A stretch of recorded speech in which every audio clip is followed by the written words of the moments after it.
and I know you're a Project 2025 board member, your recent quote from a few years ago where you said, quote, Haiti is so screwed up because it wasn't colonized long enough, end quote. Is that correct? Did you say that? I'm happy to talk about that all you want. You did say it, that's right? I wrote it, yes. You said that. Before Casar really turns up the heat and confronts Krikorian on why this is such a disgusting thing to believe, we can't help but be reminded of this. Now, this follows Governor DeSantis' so-called Stop Woke Act, which forced the rewriting of education standards there in Florida.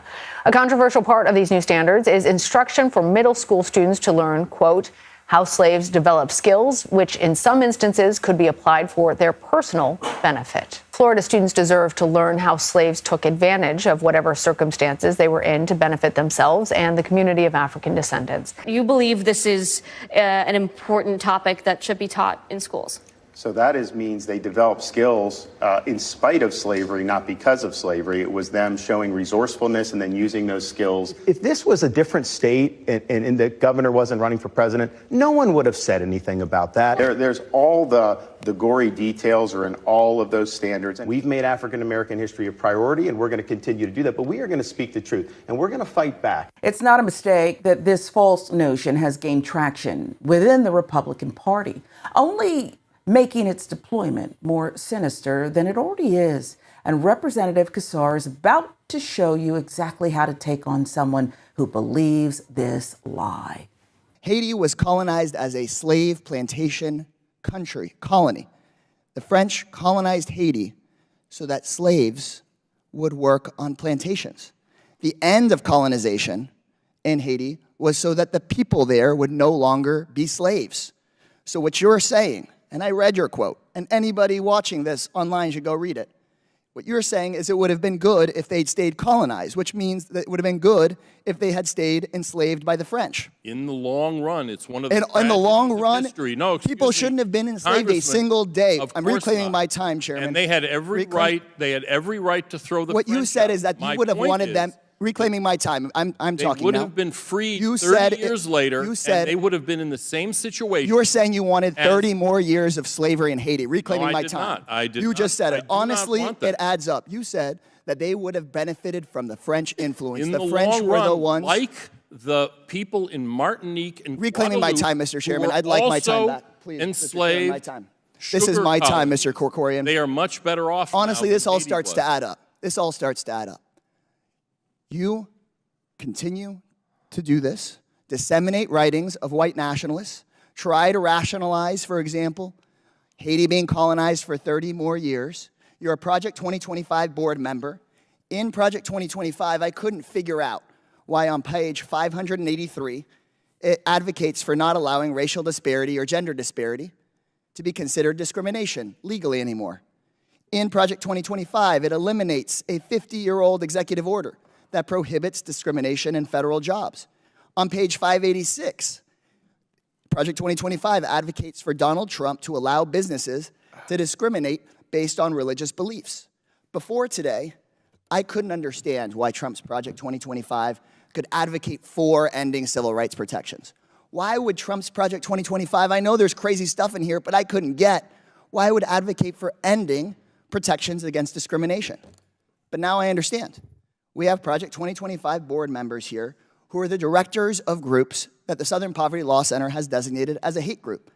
We have people that are on the board that developed this who have said, for example, that Haitians would have been better off with more influence from their enslavers. In this exchange between Casar and Krikorian, what stood out to me was how Casar's questioning was both strategic and pointed. He didn't just engage in broad rhetoric. He zeroed in on Krikorian's claims, especially around the economic impact of immigration, and effectively dissected them. What I liked most about Casar's approach was how he remained calm and precise, systematically revealing the contradictions in Krikorian's argument. This methodical approach made it hard for Krikorian to retreat into vague talking points, forcing a direct confrontation with the flaws in his stance. Casar's line of questioning wasn't just about exposing Krikorian's weakness. It was also about highlighting a deeper issue with the Republican Party's position on immigration. The fact that Krikorian was brought in as their star witness here underscores how weak and out of touch the anti-immigration arguments are. Casar demonstrated how their talking points can quickly unravel when faced with basic economic realities, leaving Republicans clinging to superficial or exaggerated claims. You know, this moment really showed the power of straightforward evidence-based questioning and breaking down ideological arguments that just don't hold up under scrutiny. Mr. Talcove, do you know how much money a day Mr. Musk will receive from the federal government for his contracts? No. The answer is $8 million a day. Just last year, Elon Musk was promised $3 billion from close to 100 contracts with the federal government. Ms. Royal, do you know how much the average person in this country who survives on Social Security, one of our seniors who's worked their entire life, about how much they have to survive on a day? I do not. $65 a day. We're not looking into Elon Musk's $8 million a day. This subcommittee, chaired by Marjorie Taylor Greene and the House Republicans, is looking into your grandmother's $65 a day. Let me be clear. I think we would all support taxpayer savings, look into money we might needlessly send to billionaires and big corporations, find taxpayer savings, and send it back to your hardworking family. But instead, what House Republicans and the Trump-Musk administration want to do is they want to look into your kids' lunch money, your kids' teacher's salary, into your grandparents' Social Security. They want to take that money and give it out in billionaire tax cuts, and they're talking about that in committee tomorrow. In Budget Committee tomorrow, they just released their plan. So let me be clear. When Republicans talk about government efficiency in this Congress, they're not looking into billionaires who don't pay their taxes. They're not looking into billionaires who get rich off of government contracts. They're not looking into Elon Musk firing watchdogs who are supposed to keep him accountable. They're looking at cutting your public schools.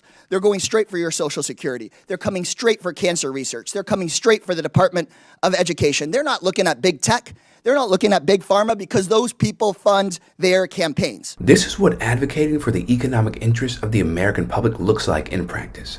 Not putting your ego and personal financial incentives over the greater good and the future of our country. I don't know why Republican members even show up to this committee or to Congress when it's clear who's really in charge of the federal government right now. And that's Elon Musk. And at the beginning of this hearing, when we asked our Republican colleagues if we could bring Mr. Musk to this committee, Republicans ran cover for him. They want him hiding in the White House tweeting, and they voted unanimously that they didn't want to hear from Elon Musk. Supposedly, this committee is supposed to be about rooting out waste, fraud, and abuse. And I agree. So let's talk about waste, fraud, and abuse.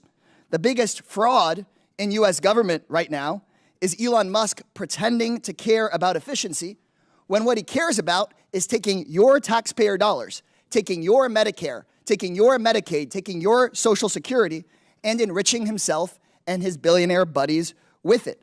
The biggest abuse in the U.S. government right now is Elon Musk getting $154 billion richer since the election just a few months ago, while consolidating unprecedented power over your money and your government. Mr. Musk invested $227 million in Trump's election and is making billions off of it. That's waste. That's fraud. That's abuse.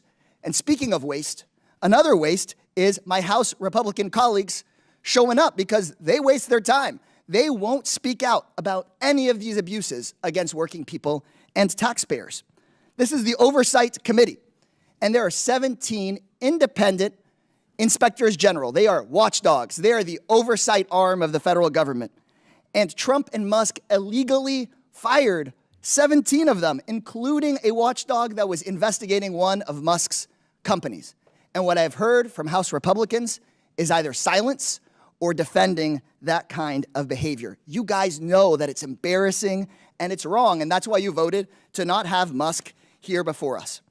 Elon Musk is not doing anything to make government more efficient for working people.